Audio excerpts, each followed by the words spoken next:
Hello there, Seraphim17 once again. This is my Marvel Spider-Man Spectacular Difficulty video walkthrough. This is the mission Step into my Parlour, and we will be completing it without taking any damage. So I know what you're thinking right now, folks, and I'm thinking the same thing. We've been playing as Spider-Man for far too long in this Spider-Man video game. I think it's time we played as somebody else.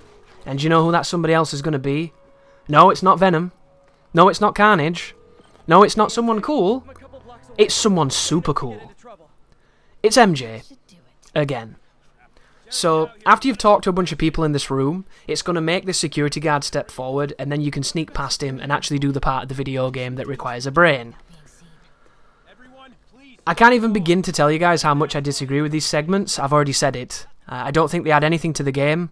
I think they are literally just garbage filler to empower MJ's character when there's absolutely no need for this to happen. I don't know why we're not playing a Spider-Man in a Spider-Man game, and I also don't know why MJ's head is so big, but it is, and here we are. So the one saving grace of this sequence is we now have a taser, so I can stick these dudes with electricity, and that's pretty fun, right? I'm okay with that. I can get away with that. But it's still so damn simple. It's borderline laughable, and I don't know why. And I do know why. It's simple, right? The reason these sections are so simple, and I've said simple like 9 times, because I'm very good with the English lexicon. The reason they're so simple is because they're literally storytelling moments that have been mapped to gameplay.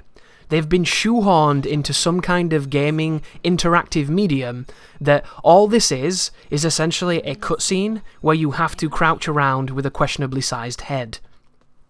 And that's all it is. It's really bizarre. This section is a little bit more investing because you're actually doing something. So now, once you pick up the like prototype Green Goblin helmet, you'll see there's a structural weakness in the wall.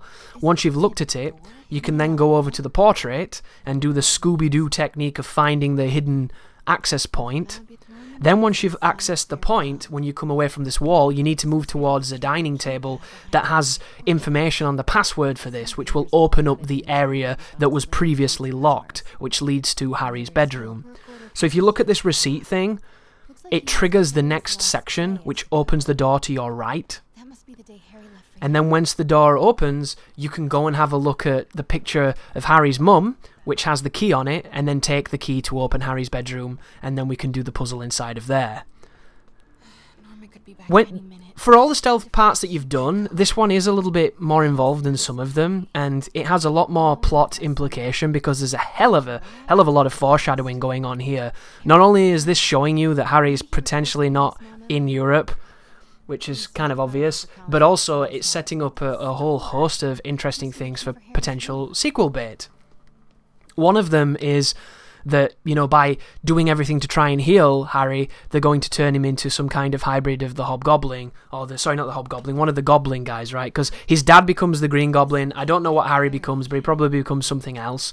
But then another one of the theories, which I thought was quite interesting, is the idea that the part of the secret ending, or the ending at the ending of the ending, there's a tentacle that sticks inside the chamber with him, and people think that it might be a nod and a wink towards a future Venom, which I think is quite interesting.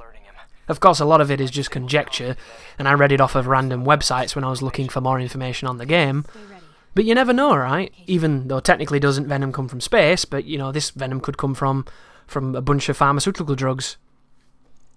But here is more stealthing, because we bought a Spider-Man game to stealth people with guns while playing as MJ in the Oscorp penthouse thing.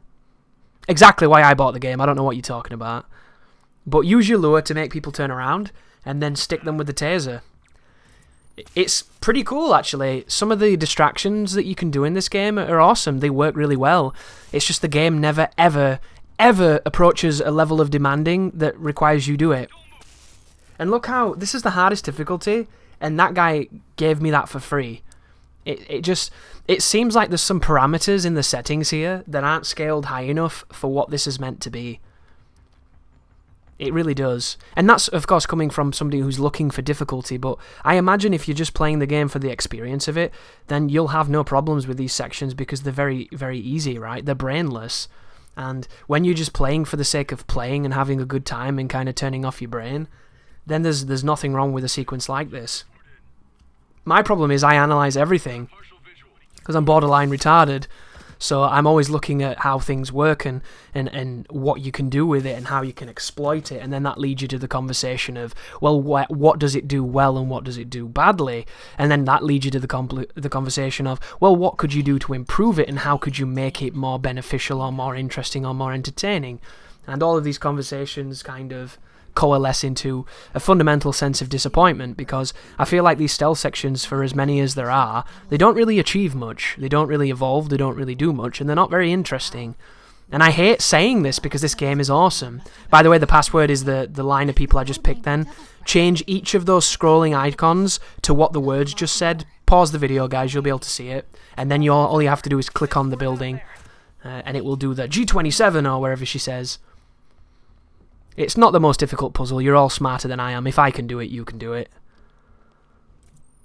But I don't take any pleasure in berating these sections, guys. I just can't for the life of me understand why they're in the game. And I know there's somebody who's probably very frustrated with me at this point, being like, it tells the story, it furthers the characters, it expands on the world, it's developing the fiction. But it just didn't need to, did it, you know? Do we need to know that Bruce Wayne's parents were murdered?